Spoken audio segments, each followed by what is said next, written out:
Ada 4 hal yang diberi prioritas kaitan dengan meneguhkan akhlak ini.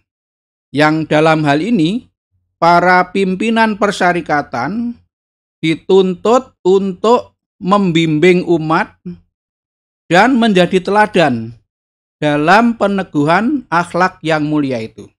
Nah, melalui sekurang-kurangnya 4 hal yang ditekankan. Yang pertama adalah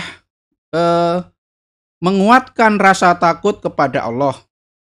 Kemudian yang kedua, menepati janji apabila berjanji. Kemudian yang ketiga, berkata yang benar. Dan yang keempat, menguatkan kasih sayang sesama umat manusia, khususnya sesama orang Islam. Tapi secara umum, kasih sayang atau mahabbah kepada sesama umat manusia.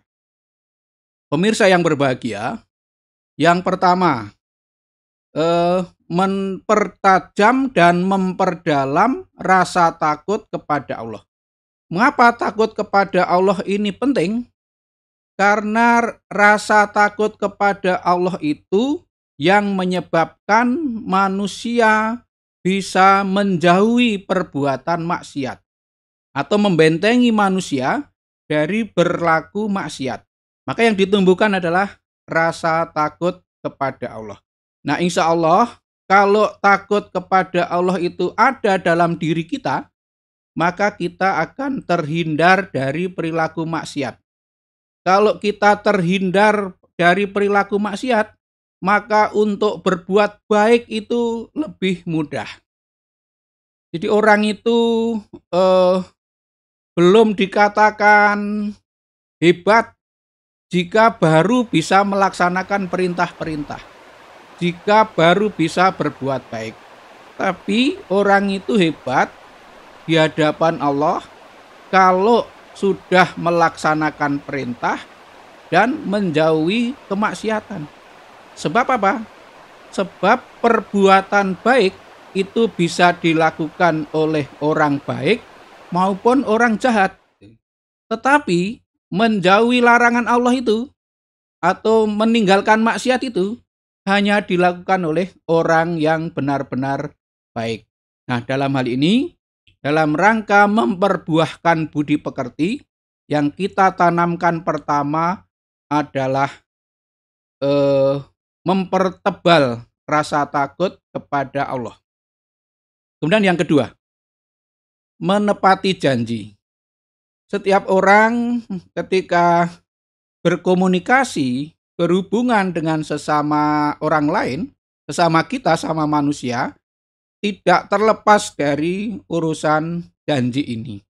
Oleh karena itu, kemuliaan akhlak seseorang antara lain ditandai bagaimana keteguhannya dalam menepati janji itu.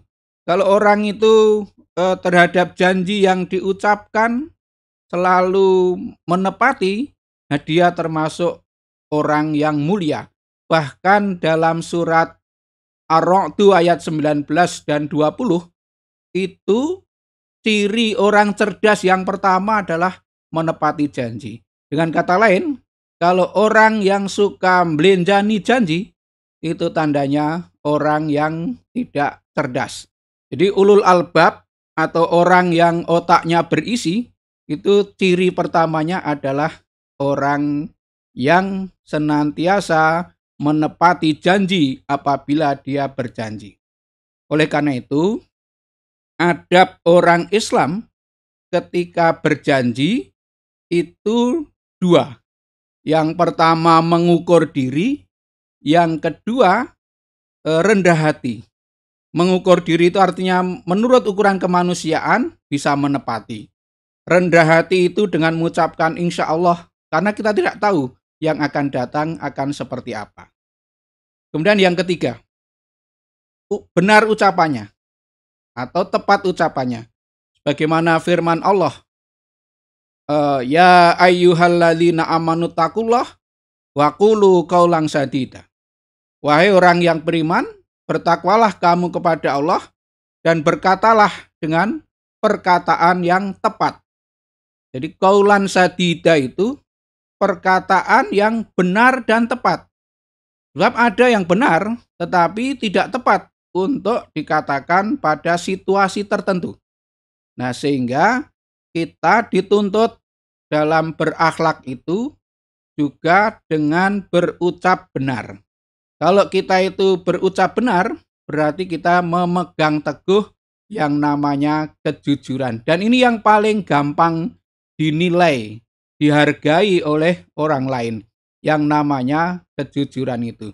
Oleh karena itu, wujud dari membuahkan budi pekerti antara lain adalah dengan kejujuran atau berkata yang benar. Yang ini termasuk pada zaman sekarang adalah perkara yang langka. Nah, perkataan yang benar itu baik di dunia lisan, di dunia nyata, maupun di dunia maya. Ini sama saja nilainya. Jadi orang yang senantiasa menjaga adab di dalam berkomunikasi, baik lisan maupun tulisan, ini termasuk orang yang akhlaknya mulia. Kemudian yang terakhir, yang keempat adalah saling menyayangi sesama manusia. Jadi Rasulullah Shallallahu Alaihi Wasallam bersabda, barang siapa yang tidak menyayangi yang ada di bumi, maka tidak akan disayangi oleh yang ada di langit. Maka seberapa besar kita menyayangi makhluk hidup, maka sebesar itu pula lah nanti Allah akan menyayangi kita. Bahkan Allah akan lebih sayang kepada kita dibandingkan sayangnya kita kepada sesama makhluk. Jadi sesama kita, lebih-lebih sesama orang Islam, itu harus saling mencintai. Salah satu perwujudan dari saling mencintai adalah ketika berjumpa dengan mengucapkan salam. Ketoke kelihatannya itu hanya mengucapkan salam. Tetapi ini maknanya sangat mendalam. Orang itu bisa mengucapkan salam ketika berjumpa dengan seseorang hanya ketika pergaulannya atau hubungannya itu dalam keadaan baik-baik saja.